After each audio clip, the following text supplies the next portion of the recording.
and today we move on to Jihad. This is part A. Here we tackle the complex problem of how to understand Jihad. We accept that it is a very sensitive issue, and recent events in world politics, in particular after 9/11, have unduly emotionalized the entire debate and severely hampered our understanding. In recent publications on the topic, we recognize how easily religious doctrines are mixed up with politics, how legitimate anger about the West neocolonialist expansionism is expressed in religious terms, and how readily learned scholars conflate the concept of jihad with the killing of unbelievers and innocent civilians. We also observe, in response to the threat of terrorism, how authoritarian regimes in the Arab Muslim world have managed to eradicate any democratic opposition to their autocratic rule, while attempting to appease the Islamist opposition by allowing outdated medieval ideas of religion to dominate the public debate. In this sensitive debate about jihad, we are faced with a dual invasion of our freedom. Externally, by the ever more aggressive globalization of Western capitalism, and internally by the elimination of our civil liberties by oppressive states firmly in the grip of security services. This is not just a recent development.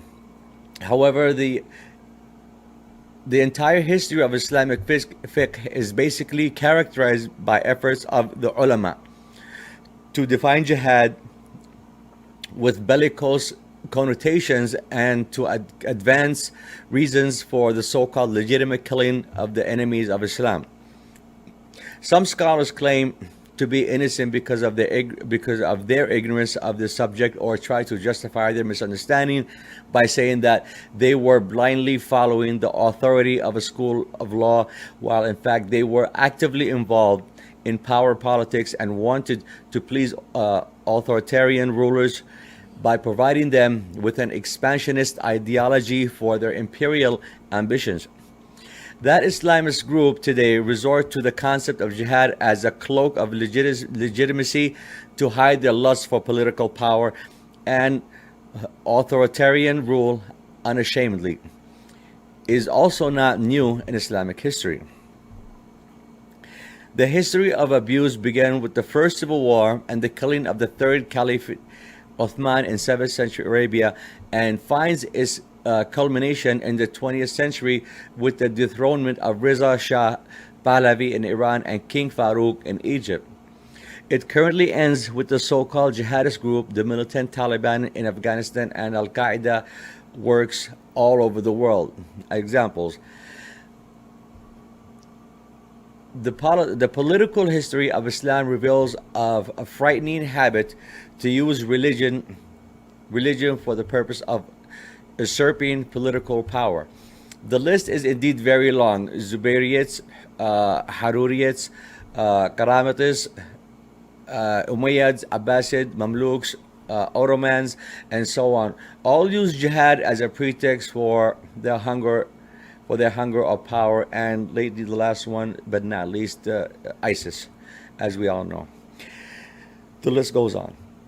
Another feature of this fatal alliance between religion and politics is that the jihad doctrine has been misused over centuries to justify an ever-growing expansion of the Islamic empire by declaring military conquest a mission for the spread of Islam, and by disguising conquest and invasion as openings to the religion of Islam.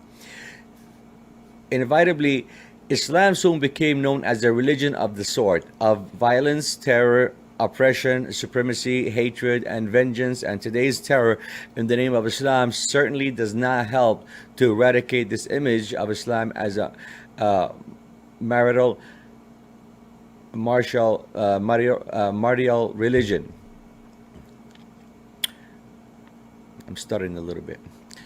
It is the aim of the video to contribute to a clarification of the concept of jihad. We will first explore a general definition of the term and then outline specific categories that properly define the act of fighting in God's way. We will need to clarify whether jihad allows the use of force and in which context opposition to injustice can justifiably be called jihad.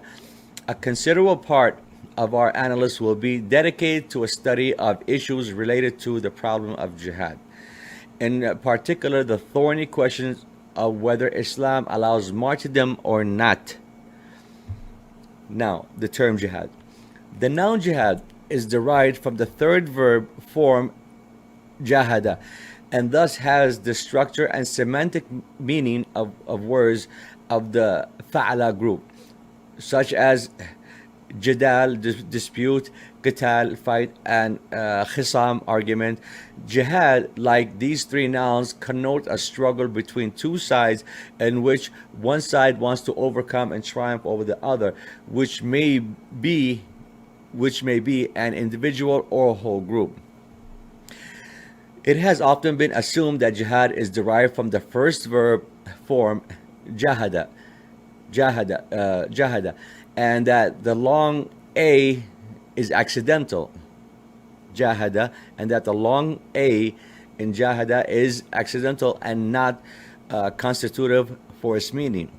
This has led to the understanding of jihad as a derivative of juhd, exertion, and to the fatal parallel classification of qital, fight, as qatl, killing, culminating in the association of jihad with qatl, killing, and not with qital, fight.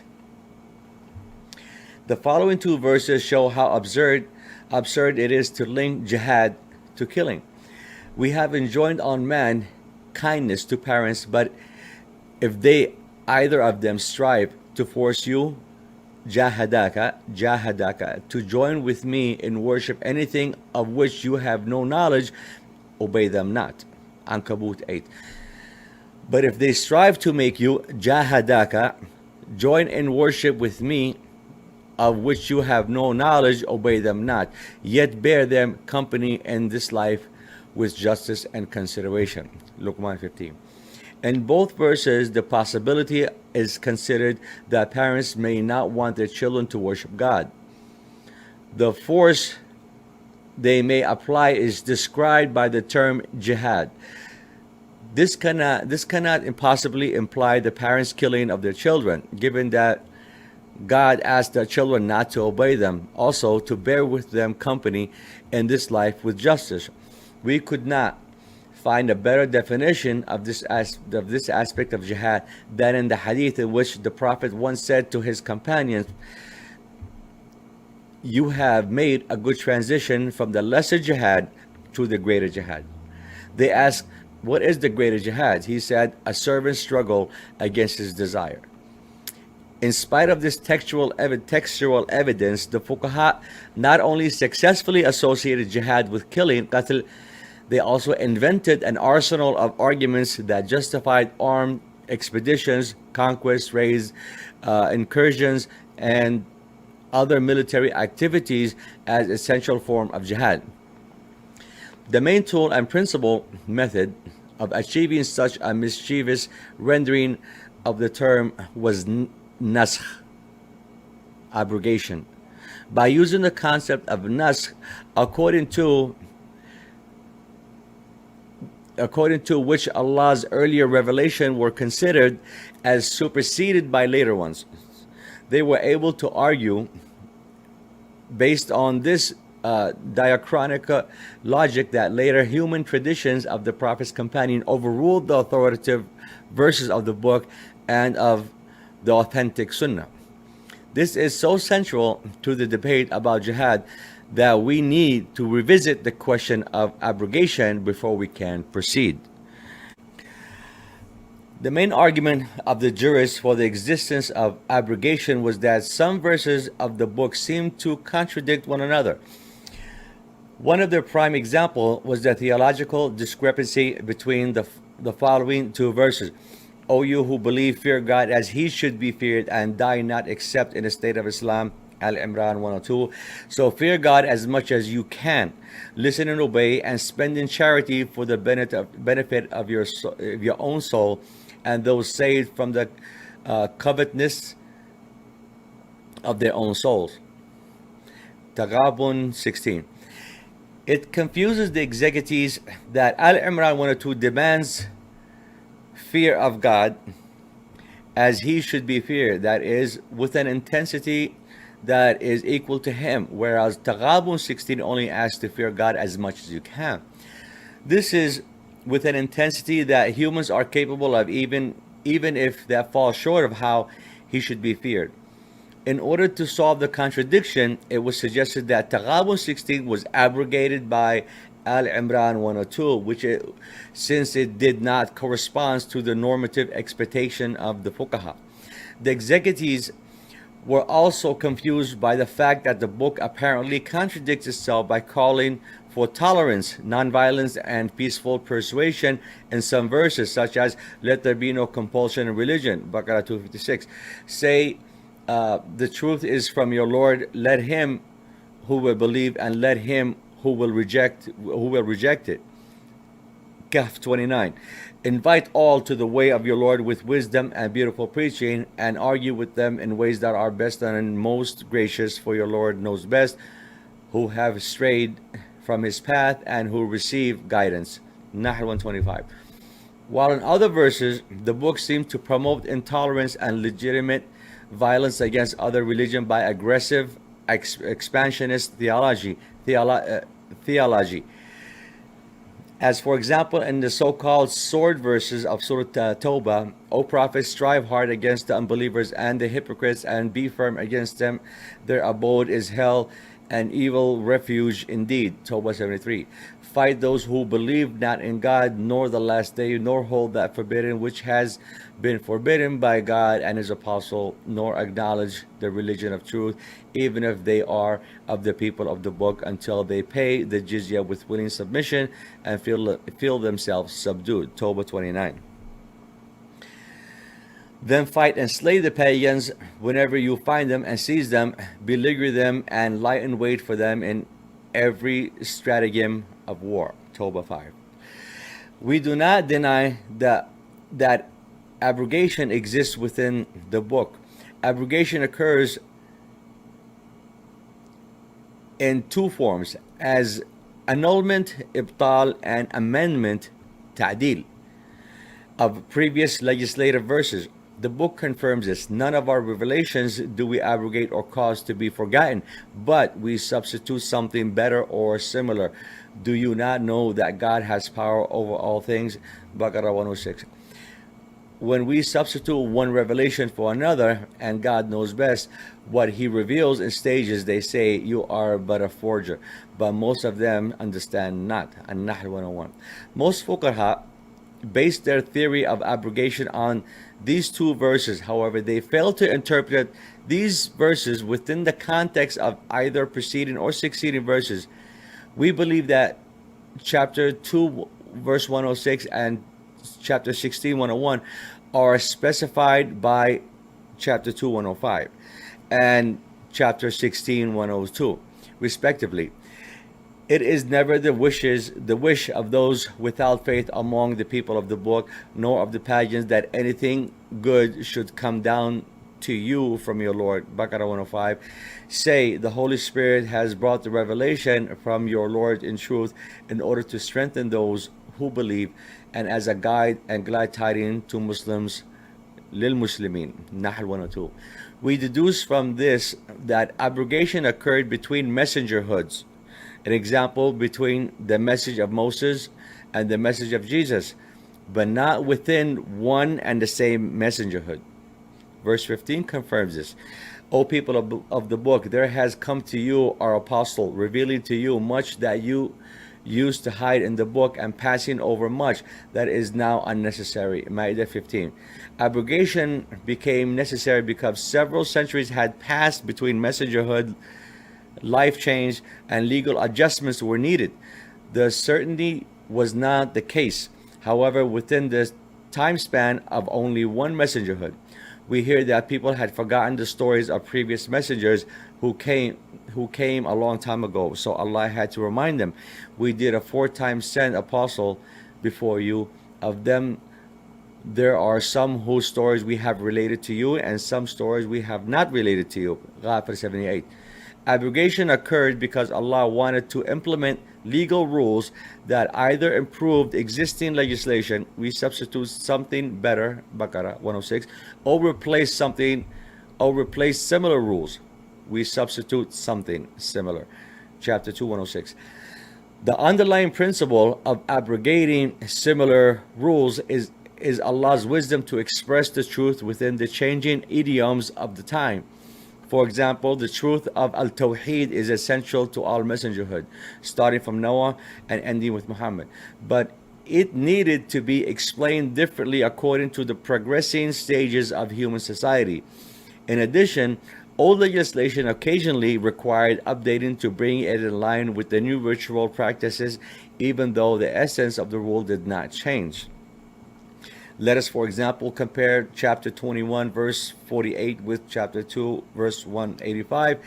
In the past, we granted to Moses and Aaron the criterion for judgment, al-Furqan, and a light and a message for those who do right, al-Anbiya 48. Ramadan is the month in which was sent down the Quran as a guide to mankind, also clear signs for guidance and judgment between right and wrong. Al-Furqan, which is the Quran, Al-Baqarah 108. The similarities between the first message to Moses and Aaron and the second message to Muhammad are indeed striking. Both were revealed in order to bring light and guidance to those who would do right, and both contain Al-Furqan, formulated in the form of the 10 Commandments to Moses and as a catalog of orders to Muhammad. But God also abrogated legislation when a rule was to be abolished and replaced by a better one. A good example of this type of abrogation is God's decision to lessen the severity of the punishment for adultery.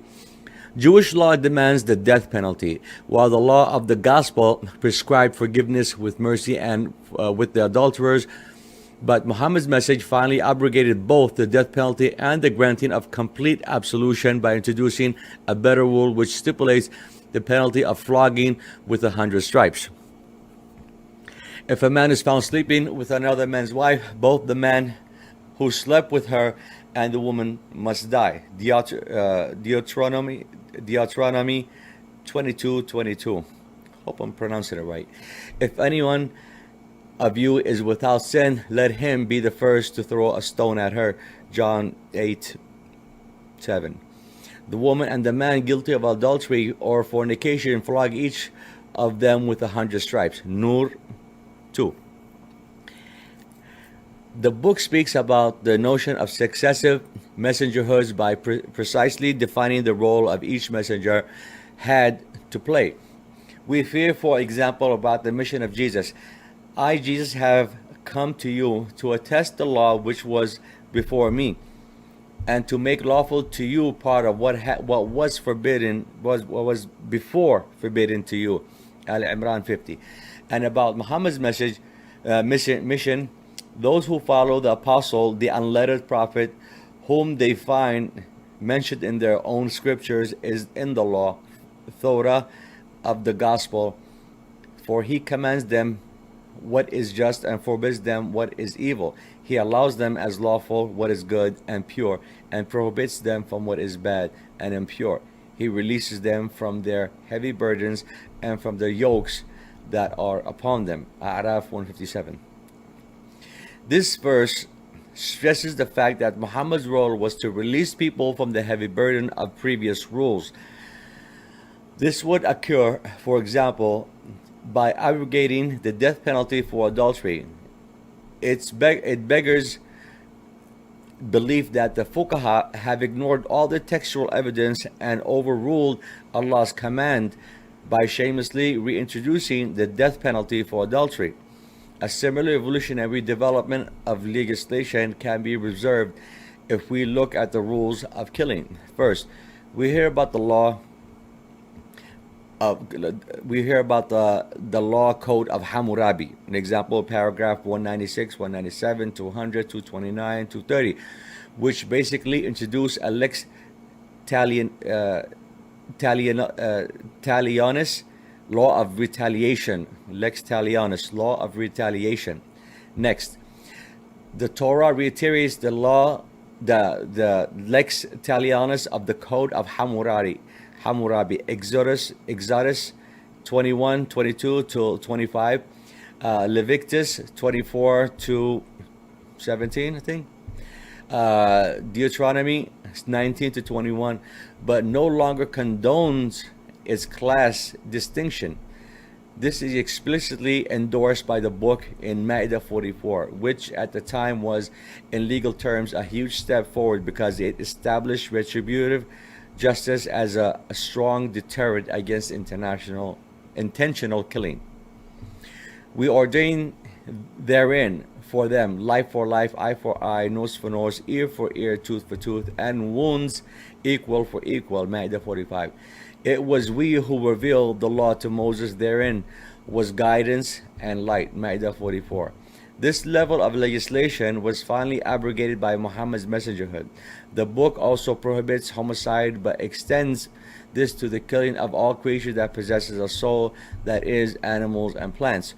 Nor take life, nafs equals soul, which God has made sacred except for just cause.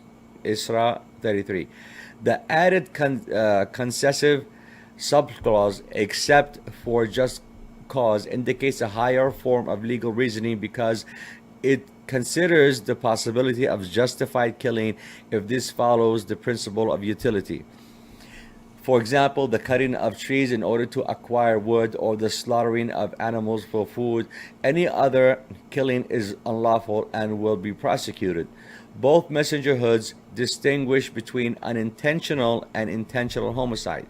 For intentional homicide, both legal systems prescribe the same penalty, death. As for unintentional homicide, the Torah of Moses stipulates that the killer has to flee into one of 3 cities of Israel to save his life. Deuteronomy 4:41. Whereas Muhammad's message is more lenient and only stipulates a fast of 2 consecutive months for the killer. Never should a believer kill a believer, but if it is so happened by mistake, compensation is due. If one so kills a believer, it is ordained that he should free a believing slave and pay compensation to the deceased family unless they remit it freely. If the deceased belonged to a people at war with you, and he was a believer, the freeing of a believing slave is enough. If he belonged to a people with whom you have treaty of mutual alliance, compensation should be paid to his family, and the believing slave should be freed. For those who find this beyond their means, is prescribed a fast for 2 months running, by way of repentance to God. For God has all knowledge and all wisdom. Nisa 4:92. We are now able to return to the problem of an apparent contradiction between Baqarah 256 prohibiting coercion and Surah 9 verse 5 permitting coercion. It can now be ruled out that either verse is abrogated because abrogation did not occur within Muhammad's messengerhood. The key to this solution lies in the distinction between Muhammad's messengerhood and his Muhammad's prophethood and his messengerhood. It has been overlooked that Tawbah 5 permitting coercion is part of his prophethood, Nubuwah, whereas Baqarah 256 forbidding coercion is part of his messengerhood, Risala. This distinction has far-reaching consequences. Thus, whereas the verses of messengerhood have legal significance insofar as we enjoy the power to exercise legislative jihad about them, the verses of prophethood are not legislative at all, but are purely informative. The verses of Surah Tawbah, which give an account of the military expeditions of the early Muslim community when killing was a historic necessity. Do not state universal law, but only news. Khabar news for Muhammad's contemporaries and Naba news for us who lived centuries after the events took place.